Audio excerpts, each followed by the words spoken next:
नमस्कार दोस्तों, मैं colonel Ajay, CEO Ajay astro money Guru, first global astro finance digital channel. Friends, today 19th of October year 2021 हम चर्चा करने वाले हैं एग्रो कमोडिटीज़ के अंदर बहुत महत्वपूर्ण कमोडिटी सोयाबीन ऑयल सीड के अंदर गवार सीड, गवार गम के ऊपर बात करेंगे और कॉटन यानी कपास के ऊपर बात करेंगे। आपको याद होगा हमारे पिछले एपिसोड्स के अंदर हम लगातार आपको गवार सीड के अंदर अच्छी तेज़ी की बात कर रहे हैं। गवार सीड जिसका उत्पादन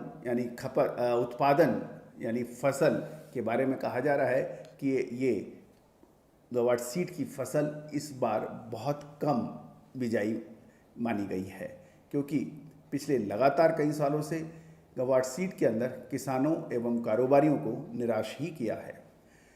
किसानों ने इस बार बहुत कम बिजाई गवार सीड की गई है और खपत जो लगभग 1 करोड़ बोरी की सालाना है, उसके मुकाबले फसल लगभग 25 से 30 लाख बोरी आने की संभावनाएं जताई जा रही हैं।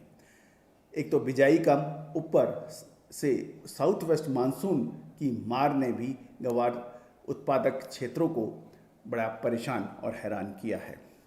दोस्तों, इन सब को देखते हुए गवार सीड में तेज़ी की संभावनाएं बनती हैं। यदि हम पिछला एपिसोड देखें और यदि हमने 18 अक्टूबर को भी देखें तो सबसे ज़्यादा तेज़ बढ़ने वाले यानी गेन होने वाली जो कमोडिटी थी वो थी गवार सीड। गवार सीड ने लगभग 365 रुपये की एक तरफा तेज़ी दिखाई दी, जो 6% का अपर सर्किट है। 6,461 रुपये का गवार सीड का वायदा बंद हुआ है। और यदि आप गवार गम भी देखें, वो भी ज़बरदस्त तेज़ी उसमें दिखाई। 11,288 का जो लेवल गवार गम को देखा गया और 507 रुपये की तेज़ी गवार गम ने दिखाई, जिसका पूर्व अनुमान एवं आकलन हमने आपको लगातार पिछले शो में दिया था। दोस्तों, इसके साथ हम बात करते हैं सोयाबीन की। सोयाबीन महत्वपूर्ण ऑयल सीड है और सोयाबीन विश्व में सबसे ज़्यादा ऑयल सीड के रूप में इस्तेमाल होने वाला खाद्य तेल भी माना जाता है।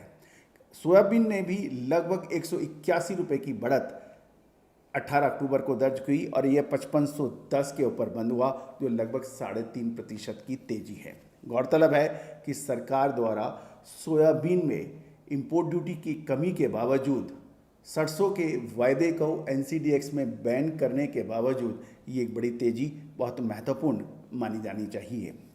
इसके अतिरिक्त यदि हम कॉटन की तरफ देखें, आपको याद होगा पिछले एपिसोड में हमने कॉटन पे भी तेज़ी की बात कही थी और कॉटन ने अच्छी तेज़ी भी दर्ज की। और यदि 18 अक्टूबर को देखें तो कॉटन ने 31,250 का MCS के अंदर हाई लगाया और लो 30,510 का बना, जबकि 30,570 का क्लोजिंग। तो दोस्तों, ये जो अग्रिम अनुमान हमने पिछले शो में दिए थे वो लगभग सभी सत्य साबित होते देखे गए हैं। अब हम चर्चा कर रहे हैं कॉटन के ऊपर। कॉटन बहुत महत्वपूर्ण फसल है और ये अभी फसल का समय भी है। एक बड़ा सवाल अक्सर लोगों के दिमाग में आता है कि कॉटन की खरीदी करनी चाहिए या नहीं।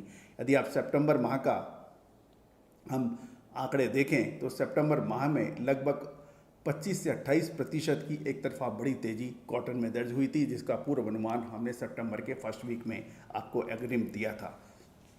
यहाँ से कॉटन के अंदर क्या संभावना बन सकती है? एस्ट्रो टेक्निकल्स के हिसाब से कॉटन के अंदर मजबूती है, इसमें कोई संशय या दोहराए नहीं है। लेकिन इन ऊपरी स्तरों पर कॉटन जो छोटी अवधि के लिए खरीदना चाहते हैं, 2, 4, 5 दिन के लिए, उनको मुझे लगता है कि खरीदारी के अंदर निचले स्तर पर खरीद के चलना चाहिए। लेकिन जो MCX पे ट्रेड कर रहे हैं या US कॉटन के अंदर ट्रेड कर रहे हैं या इंटरकॉन्टिनेंटल कमोडिटी एक्सचेंजेस पे ट्रेड कर रहे हैं, वहाँ पर मुझे कुछ कमजोरी की संभावनाएं नज़र आती हैं कपास के अंदर। इसके अतिरिक्त कपास से जुड़ा हुआ एक बहुत महत्वपूर्ण कॉटन सीड ऑयल केक है, जो कि कपासिया खली के नाम से काफ़ी प्रसिद्ध और फेमस है और बहुत बड़ा व्यापार इसको भी होता है। कॉटन सीड ऑयल केक 2558 रुपये पे बंद हुआ, लगभग 32 रुपये की तेज़ी के साथ, और ये तेज़ी लगभग 1.27% की है। ये तेजी कॉटन सीड ऑयल केक में भी है। तो दोस्तों सोयाबीन, गवार सीड और गवार गम और कॉटन सीड ऑयल केक यानी कपास या खली के अंदर तेजी बनी। कपास के अंदर कुछ पॉज आ सकता है, सावधानी रखने की अत्यंत आवश्यकता है। गवार सीड ने भी बड़ी ज़बरदस्त तेज़ी की छलांग लगा दी। 6,461 का भाव यानी करीबन 6450 का भाव एक बहुत आकर्षक भाव है।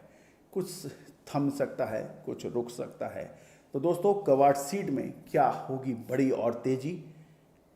ये वर्तमान तेज़ी में रुकना चाहिए या और आगे बढ़ना चाहिए? उसके लिए हमारे लगातार एपिसोड्स आप देखते रहें।